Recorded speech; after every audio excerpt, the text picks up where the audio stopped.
రవి ప్రకాష్ సిలికానాంధ్ర ఆసుపత్రి Kuchipudi super speciality వైద్య సేవలు పూర్తిగా ఉచితం.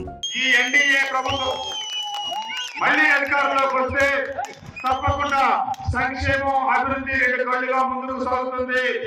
అంతేకాకుండా రాష్ట్రంలో ఆదాయం పెంచి ఆదాయం ద్వారా పేదలకు సంక్షేమ పథకాలు అందిస్తామని అమ్మఒడి ప్రభుత్వంలో ఒక్క బిడ్డకే ఇస్తే చంద్రబాబు నాయుడు గారు ఎన్డీఏ కూటమి అధికారంలోకి వస్తే ఎంతమంది బిడ్డలుంటే అంతమంది బిడ్డలకి అమ్మఒడి ఇస్తామని, అధికారంలోకి రాగానే అవ్వాతాతలకి పెన్షన్ 4,000 రూపాయలకు పెంచుతామని, సంవత్సరానికి 3 సిలిండర్లు ఇస్తామని, నెలకు 1,500 చొప్పున సంవత్సరానికి 18,000 రూపాయలు 18 సంవత్సరాలు నిండిన మహిళలకు ఇస్తామని, ఎస్సీ ఎస్టీ బీసీలకి 50 సంవత్సరాలు నిండగానే పెన్షన్లు ఇస్తామని చెప్పి చంద్రబాబు నాయుడు గారు పవన్ కళ్యాణ్ గారి కూటమి తెలియజేశారు.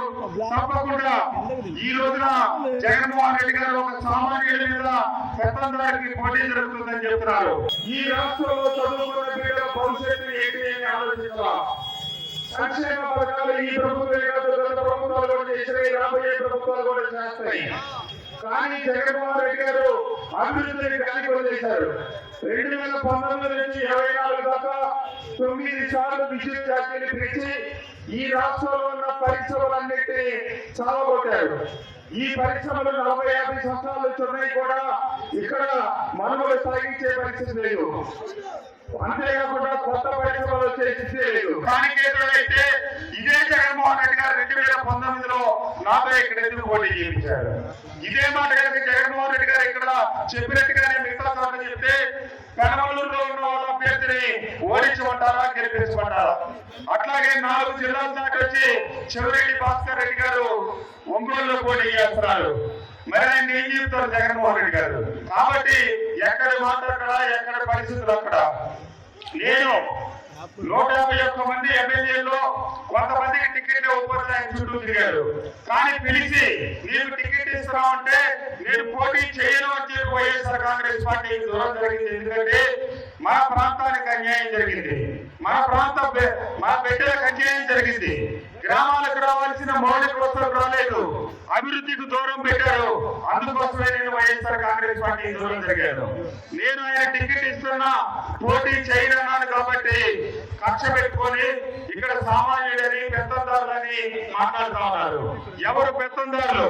ఇక్కడ తను చెప్పింది మాట వేదంగా నడిచేవాడు కావాలనుకుంటున్నారు తప్పితే ప్రశ్నించే వాళ్ళని వద్దనుకుంటున్నారు. అందుకోసమే ఈ రోజు మైలవరం నియోజకవర్గంలో కోట్లాది రూపాయల డబ్బు వెచ్చజల్లి తనకి గెలిపించాలనుకుంటున్నారు తప్పితే ప్రజాపాలన మాత్రం ఇక్కడ లేదనే సంగతి ఆయనకి తెలుసు, వాళ్ళ పార్టీ వాళ్ళకి తెలుసు, ప్రజలందరికీ తెలుసు.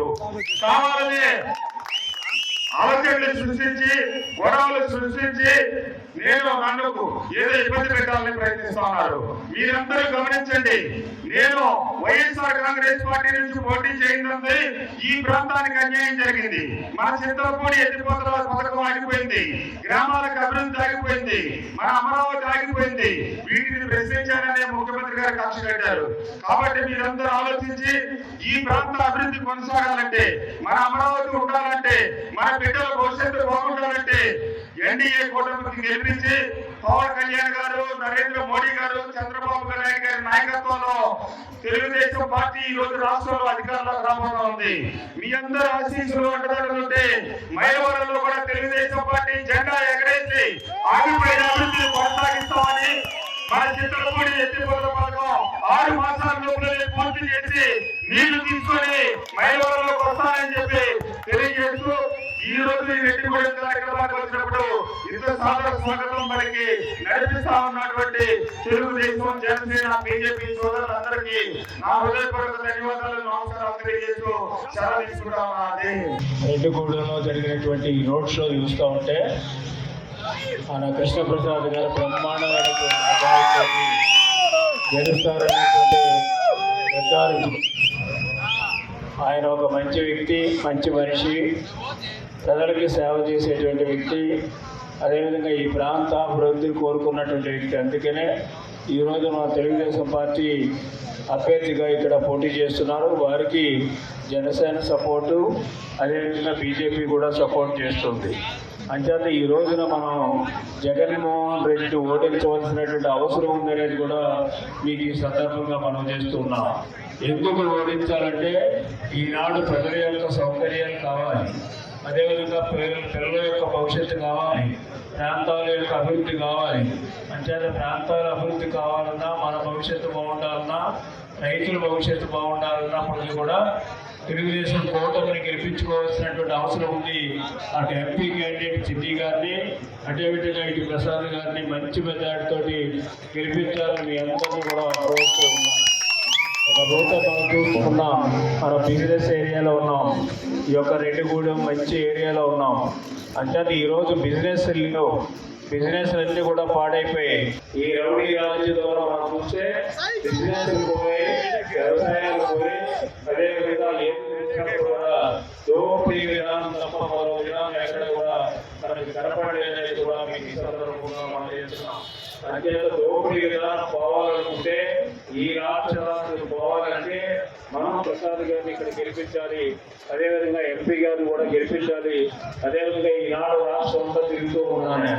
రాష్ట్రంలో ఎక్కడ ఏ నియోజకవర్గంలో ఏ మార్పు